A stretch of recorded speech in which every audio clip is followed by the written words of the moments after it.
नमस्कार, मैं सुनीता मिश्रा। आज कुछ कहना है।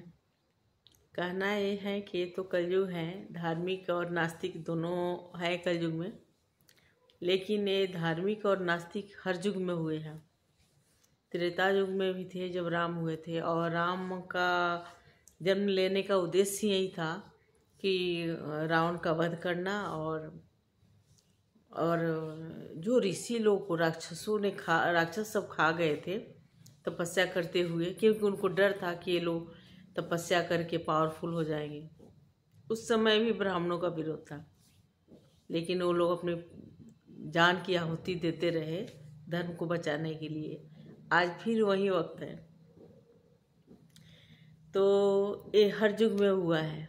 कृष्ण भी जन्म लिए सिर्फ राक्षसों का अंत करने के लिए, बुराइयों का अंत करने के लिए। राम भी जन्म लिए उसी के लिए। आज फिर गालियाँ।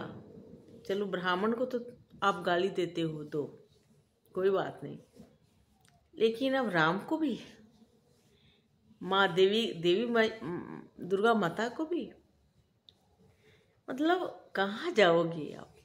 कहीं ना कहीं तो मरने के बाद जाओगे, ये मानते हो ना कि कहीं ना कहीं किसी लोक में जाओगे। जिस धर्म को मानोगे आप, उस धर्म जिसके नाम पे आप उस धर्म में जा रहे हो, वो तो किसी न किसी को मानते होंगे ना। अगर बुद्ध ने ज्ञान प्राप्त किया तो किससे ज्ञान प्राप्त किया? सच ये है कि आप लोग खुद चमकने के लिए फेसबुक पर, व्हाट्सएप पे ऐसे गाली गलौज करते हो, जो बहुत ही बुरा है। आप लोग को समझ नहीं है। 70 साल में आप लोग पढ़ लिए, शिक्षा मिली आपको, पर ज्ञान आज भी आपने प्राप्त नहीं किया।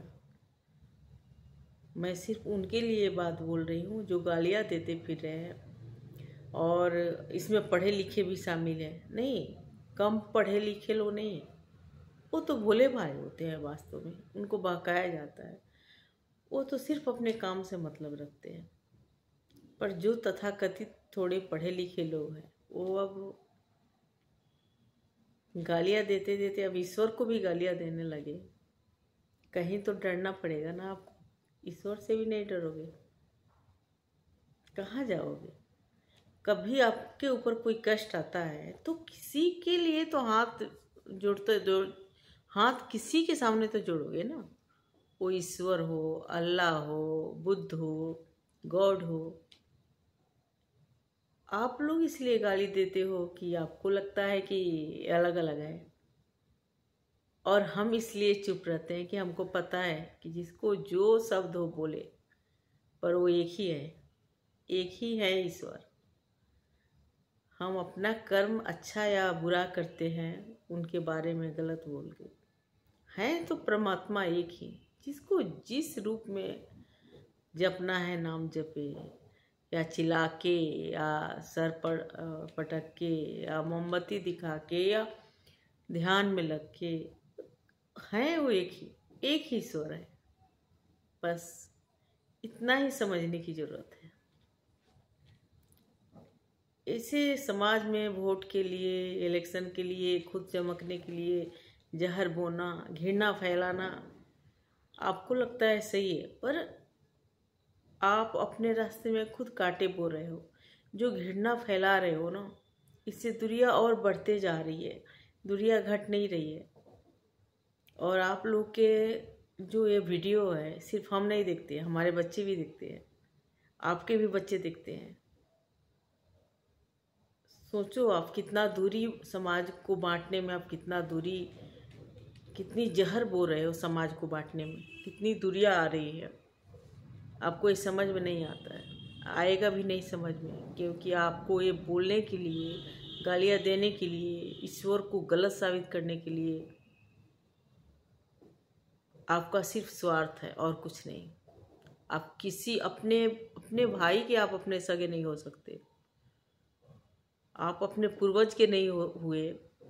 उन्होंने जिनको मानते आए आप उनको त्याग दिए, आप किसके होंगे? लोग को समझ नहीं है। आपके भी बच्चे जब एजुकेटेड हो जाएंगे, वास्तव में पढ़ लिख जाएंगे, वो भी ये बात समझेंगे। शिक्षा पाना और ज्ञान पाना में ज़मीन आसमान का अंतर है। ज्ञान हर इंसान के लिए एक ही होता है, सत्य। किसी भी धर्म में सत्य की ही पूजा की जाती है और आप उससे ही भाग रहे हैं।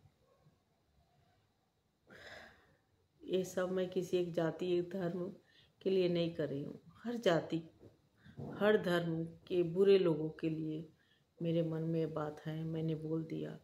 आपको जितनी गंदी कमेंट करनी है कर सकते हैं, क्योंकि अब तो मुझे जो कहना था बहुत दिन से मेरे मन में था। आज मैंने एक लेख पढ़ा जिसमें राम को भी गलत बोला गया था और स्त्रियों के बरोबर में शूर्पणखा को बिठाया गया था। कोई भी स्त्री शूर्पणखा के साथ अपनी तुलना करना पसंद नहीं करती, नहीं करेगी। आप वो तुलना करके स्त्रियों का अपमान ही किए हो।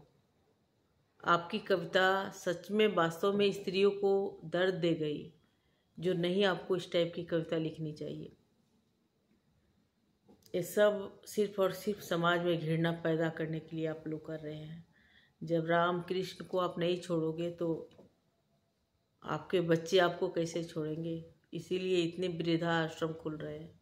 अब इनसे भी संभल जाओ आप लोग, नहीं तो बहुत बहुत भविष्य खराब होने वाला है। धन्यवाद।